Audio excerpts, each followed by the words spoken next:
नमस्कार मंडळी, स्वागत आहे तुमचं सगळ्यांचं आपल्या लाडक्या युट्यूब चॅनलमध्ये. व्हिडिओ व्हिडिओ लाईक करा आणि चॅनलला सबस्क्राईब करून सोबतचं बेल नोटिफिकेशन ऑन करा आणि हा व्हिडिओ शेवटपर्यंत नक्की पहा आणि या व्हिडिओला हाईप करायला अजिबात पण विसरू नका. तर आता राजन आणि गौरीची होणार भेट, तर दुसरीकडे मात्र कामिनीला पण हे सत्य समजतं की आता गौरी जिवंत आहे. तर नक्की काय घडतं त्याला संपूर्ण अपडेट जाणून घेऊया, यासाठी हा व्हिडिओ शेवटपर्यंत नक्की पहा. तर मित्रांनो, फायनली आपली गौरी आता जिवंत असते हे सत्य आता सगळ्यांसमोर लवकरच बाहेर येईल.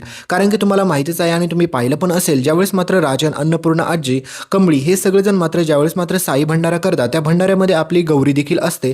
पण त्या ठिकाणी मात्र कमळीची आणि गौरीची भेट झालेली नाहीये. पण आता सगळ्यात मोठा महत्त्वाचा ट्विस्ट असा असतो, कारण की ह्या कामिनीने आतापर्यंत खूप सारे कांड केले आणि त्याची शिक्षा आजपर्यंत तिला झालेली नसते. त्याच्यामुळे तिला वाटते की तिला कोणी शिक्षा देऊ शकत नाही आणि तिला कोणी काही करू पण शकत नाहीये. आणि तिला ज्या प्रकारे आता अन्नपूर्णा आजीने घराच्या बाहेर हकललेलं असताना ते एकदम परफेक्टच केलं.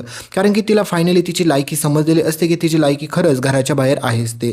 आणि सगळ्यात महत्त्वाचा ट्विस्ट, कारण की तुम्ही पाहिलं असेल आता आजोबा हळूहळू बरे होत आलेले असतात आणि फायनली पुढे आता आजोबा पूर्ण बरे होतात. आणि सगळ्यात महत्त्वाची गोष्ट, तुम्ही पाहिलंच असेल आपली कमळी एवढे दिवस प्रयत्न करत होती आणि कमळीने आता ऋषी सरांची मदत घेऊन तिची आई जिवंत असल्याचा दावा पण केलेला असतो. कारण की तुम्हाला माहितीच आहे की कमळीला एक गोष्ट समजलेली असते की काही जरी झालं तरी तिची आई जिवंत आहे, ती शोधायला कमी पडलं असं कमळीला वाटत असतं.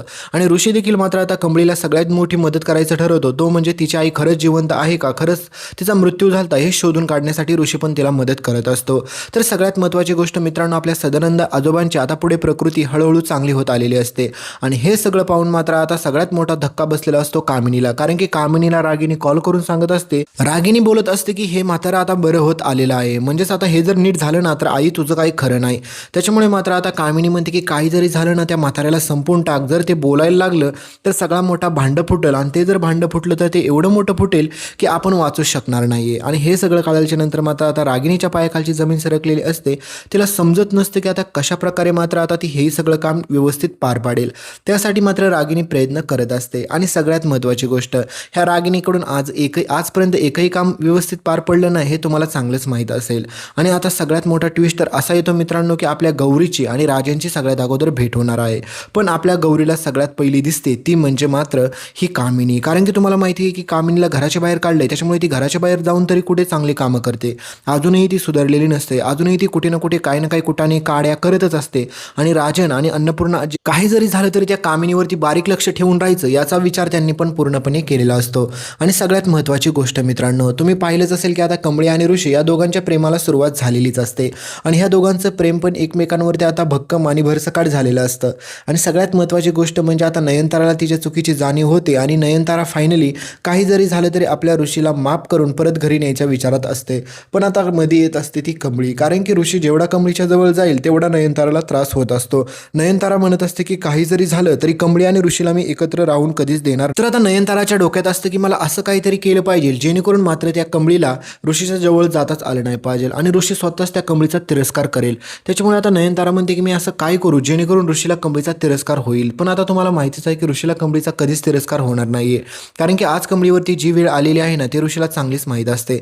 तर पुढे मित्रांनो, आता आपली गौरी जिवंत आहे याची पूर्णपणे खात्री तर मात्र आपल्या कमळीला पटलेली असते. कारण की ऋषी आणि कमळी हे दोघेजण देखील आता ज्यावेळेस मात्र पोलीस स्टेशनमध्ये पहिल्या जातात आणि तिथून सगळे काही रिपोर्ट्स येतात, ते कळल्याच्या नंतर त्यांना कळतं की ती बॉडी कमळीच्या आईची नव्हती. मग आता कमळी म्हणते की मग माझी आई गेली कुठे. तर आता त्याचा शोध मात्र कमळी घेत असते. पण मित्रांनो, सगळ्यात मोठा कहाणी ट्विस्ट, कारण तुम्हाला माहीतच असेल की आता राजांची आणि आपल्या गौरीची भेट होणार असते. पण आपल्या गौरीला मात्र कामिनी दिसताच गौरी परत एकदा घाबरते. कारण की कामिनी बाहेर फिरत असते आणि ज्यावेळेस मात्र आपल्या गौरीला कामिनी दिसते त्यावेळेस मात्र ती डोक्यावरती परत पदर घेते, तोंड लपवते आणि तिथून पळ काढायचं ठरवते. म्हणजेच हिंडून फिरून जरी विचार केला तरी आपली गौरी सारखी मुंबईलाच पोहोचत असते. त्याच्यामुळे ती एका गावामध्ये जायचं ठरवते आणि म्हणते की आता काही जरी झालं ना तरी मी त्या गावात जाईल निघून. पण आपल्या गौरीने खूप सारे प्रयत्न केलेले असतात गावाला जायचे, पण तिला नीट समजतच नसतं की जायचं कुठं. आणि माहितीच आहे तुम्हाला, गावाकडचं घर आता एका सावकाराने कमळीकडून घेतलेलं असतं हिसकावून. त्याच्यामुळे मात्र आता त्या घरी देखील ती जाऊ शकणार नसते. आणि आधीच वाळींच्या गावावरून ती सिद्धटेकला पळून गेलेली असतात. त्याच्यामुळे आता ती ठरवते की काही जरी झालं तरी मला अशा गावात जावं लागेल, त्या गावात मला कोणच ओळखत नाही. आणि तुम्हाला माहितीच आहे की आता कमळीवरती पण हल्ला होण्याची शक्यता असते. त्याच्यामुळे गौरीला त्याची चिंता असते. तर कामिनीला आता समजतं की गौरी जिवंत आहे. ते पण मात्र स्वतः कामिनी तिच्या डोळ्याने बघते गौरी पळत चाललेली, ते पण एका गाडीच्या आडून जाते. त्याच्यामुळे मात्र ती तिथपर्यंत पोहोचू शकत नसते. तर आता सगळ्यात मोठा कहाणीतला ट्विस्ट, कामिनीच्या पायाखालची जमीन सरकते. कारण की कामिनीला एक गोष्ट समजलेली असते की मी मात्र त्या गौरीला मारण्याचा एवढा प्रयत्न प्रयत्न केला, तिला गोळी लागली, ती दरीत पडली, तरी पण ती बाई वाचली. त्याच्या अगोदर तिने घर जाळलेलं असतं, सगळ्या गोष्टी करून बसलेली असते, पण तरी देखील मात्र तिला हेच समजत नसतं की हे कसं पॉसिबल होतंय. ही गौरी कोणत्या ना कोणत्या संकटातून कसं काय वाचते. त्याच्यामुळे काही जरी झालं तरी मला तर असं काहीतरी केलं पाहिजे की मला माझ्या स्वतःच्या हाताने तिला मारलं पाहिजे.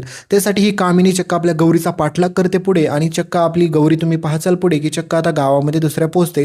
त्यावेळेस मात्र कामिनीला परत ती सापडत नाही, आणि कामिनीचा डाऊट खरा ठरतो, कारण की कामिनीला आत्तापर्यंत फक्त असं वाटत होतं की मात्र ही गौरी जिवंत वाचली असेल काही चुकून, पण आता खरंच गौरी जिवंत असते.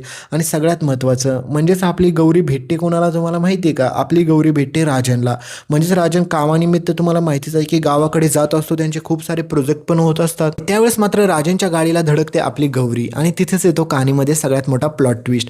पण सगळ्यात महत्त्वाची गोष्ट म्हणजे राजनला गौरी तर माहीत आहे, पण राजनला हे कुठं माहीत आहे की कमळीची आईच गौरी आहे ते. आणि कमळीला हे देखील माहीत नसतं की राजन काका एवढे वर्ष त्यांच्या बायकोला आणि मुलीला शोधतात. ती म्हणजे मुलगी म्हणजे ती स्वतःच आहे, आणि बायको म्हणजे स्वतः कमळीची आईच आहे, याबाबत कमळीला पण काहीच माहीत नसतं. तर पुढे आता ऋषी आणि कमळी दोघेजण मिळून तिची आई जिवंत आहे हे खात्री पटते, त्याच्यामुळे ती तिचा शोध घेत असतात. आणि आता मित्रांनो, एकीकडे मात्र बिचाऱ्या कमळीला तिच्याच आईचा शोध घ्यावा लागत असतो, तर दुसरीकडे मात्र आता राजनला त्याच्या बायकोचा शोध घ्यायचा असतो, पण ती सापडलेली असते. पण आता त्यावेळेस तुम्हाला माहितीच आहे की आपली गौरी काही जरी केली तरी राजनपाशी थांबूच शकणार नाहीये, ती तिथून पळच काढायचं ठरवते. पण मात्र ज्या क्षणाला ती राजनला भेटते त्यावेळेस मात्र आपल्या गौरीच्या पण पायाखालची जमीन सरकते. गौरी म्हणते की ह्यांच्या तर गाडीला मी परत येऊन धडकले, आता मला असं काहीतरी केलं पाहिजे आणि इथून पळता आलं पाहिजे. पण राजन ठरवतो की काही जरी झालं तरी मी यावेळेस मात्र गौरीला सोडणार नाही, मी तिला माझ्या जवळच ठेवेल. तर दुसरीकडे कमळी आणि ऋषी दोघेजण मात्र तिच्या आईला शोधत असतात, त्याच दरीमध्ये जातात, त्याच ठिकाणी खूप वेळा शोध घेतात. पण मात्र कमळी म्हणते की आता मी आईला कुठे कुठे शोधू म्हणजे मला आई भेटेल. आणि मित्रांनो, तुम्हाला माहितीच आहे की कामिनी पण आता गौरीचा शोध घेत असते, कारण की कामिनीला माहीत असतं की काही जरी झालं, जर मी गौरीला शोधू शकले, मी गौरीला पाहू शकले आणि गौरीला जर मी पाहिलं तर त्या क्षणाला मी माझ्या हाताने तिला मारणार आहे, कारण की आता काही जरी झालं तरी तिला मारणं माझ्यासाठी सगळ्यात इम्पॉर्टंट आहे. तर आता राजनची आणि गौरीची ज्यावेळेस भेट होते त्यावेळेस मात्र आता गौरीला पाहून राजनच्या डोळ्यात पाणी येणं साहजिकच आहे. राजन विचारतो की गौरी कुठं होती, काय चाललंय तुझं. म्हणजे याच्या अगोदर तुम्हाला माहितीच आहे की राजनची गौरीची भेट झाली होती, आणि त्यावेळेस मात्र गौरी स्वतःहून हॉस्पिटलमधून पळून गेली होती. आणि त्याच्यानंतर परत भेट झाल्याच्या नंतर राजन गौरी दोघेजण भेटतात, बोलतात, आणि तुम्हाला माहितीच आहे की गौरीला पण वाटत असतं की राजनला सत्य सांगून टाकू का काय, पण त्याच्या अगोदर तिला तिच्या कमळीचा शोध घ्यायचा असतो. आणि राजनला सत्य समजलं तर प्रॉब्लेम सॉल्व्ह होतील हे तुम्हाला पण चांगलंच माहीत आहे.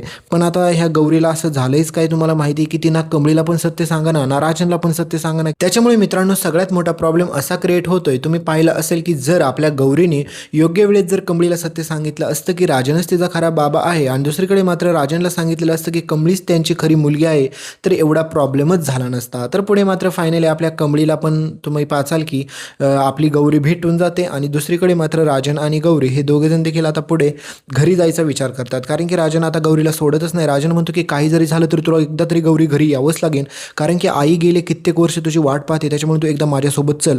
आणि पुढे आता राजन गौरीला घेऊन मुंबईला येताना पाहायला दिसेल, आणि दुसरीकडे मात्र कमळी आणि ऋषी गौरीचा शोध घेतात. तर पुढे त्यांना पण ती भेटते का नाही हे पाहण्यारंजक ठरेल.